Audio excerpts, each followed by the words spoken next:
Okay, so here we're going to be talking about functional groups for hydrocarbons. Okay, so our first functional group is going to be our hydrocarbons. I definitely recommend pausing the video and copying down the information from this table. We're going to be building off of this table with each different functional group that we introduce. We're going to add to this overall structure. So pause it, copy it down. You are going to be referring to this over and over and over again. All right, so we have 4 different organic families with this particular functional group. So again, this functional group is our hydrocarbon.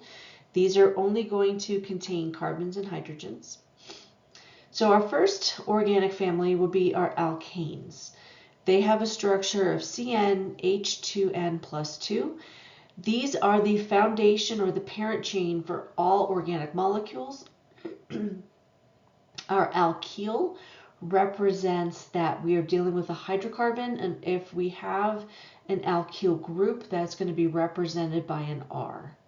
And so you can see on all of my structures that I have listed, I have R groups, and that literally just means that I have some form of a hydrocarbon there.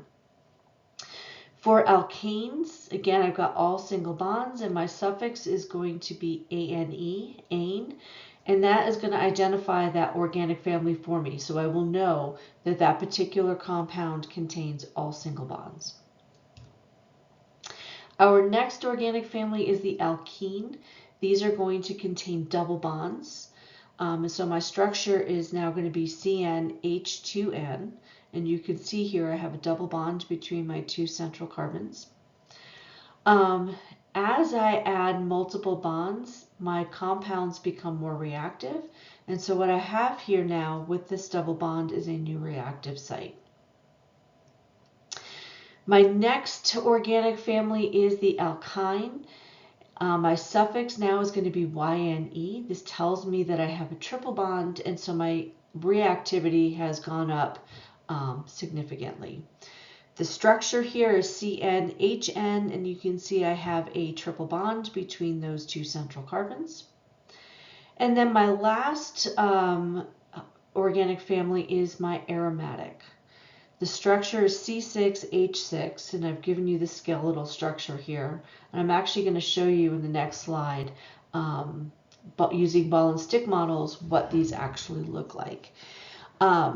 The aromatic is based off of the molecule benzene, which is that C6H6, and the skeletal structure you can see right there.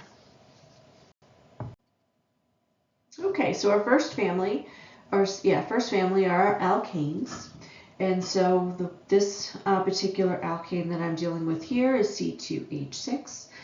If I draw this out, C2, and I've got my 6 hydrogens, and I'm going to put these around my carbons so that each carbon has 4 bonds. And so you can see this molecule has all single bonds. It is fully saturated. Each carbon atom has 4 bonding sites.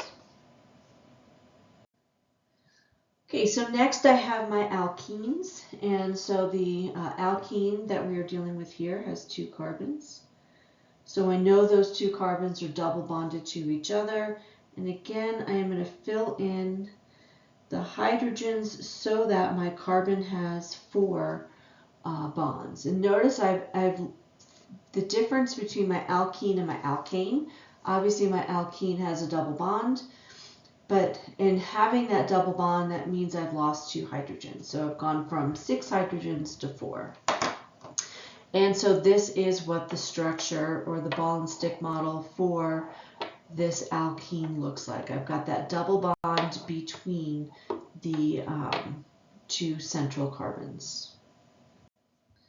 All right, so my alkynes are next, C2H2. So that YNE tells me that I have a triple bond. And again, I'm going to fill in around the carbon with my hydrogens so that I do have 4 bonds. And again, notice that going from an alkene to an alkyne and adding that extra bond between the two carbons, I've again lost two hydrogens. So instead of having C2H4, I now have C2H2. This is the structure or the ball and stick model for my alkyne. Okay, and lastly, I have my aromatic. And again, remember that this is based, or the name of this particular compound is called benzene. With my benzene, and please forgive me, I am a terrible artist. Okay, I think I've got 6. 1, 2, 3, 4, 5, 6. Yep. I've got 6 carbons here. I have alternating double bonds. I'm going to fill this in with my hydrogen. So again, each carbon atom has 4 bonds. A lot of times you can see, I mean, obviously I'm a terrible artist. Especially with the benzene, it really is super helpful to use the skeletal structure. And a lot of times what you'll see is what I had on the previous slide. So you'll see my alternating double bonds. This particular molecule does have resonance, which means that I truly don't have actual double bonds. I have a hybrid. So it's like I've got 1.5 bonds. Those electrons that exist in that double bond scheme are actually being shared across that ring. And so that's why we draw a circle in the middle. So either of these two drawings will represent our aromatic, and this is what this molecule looks like. So you can see I've got alternating double bonds, and this gives us a very unique structure. Right? It is a very flat molecule.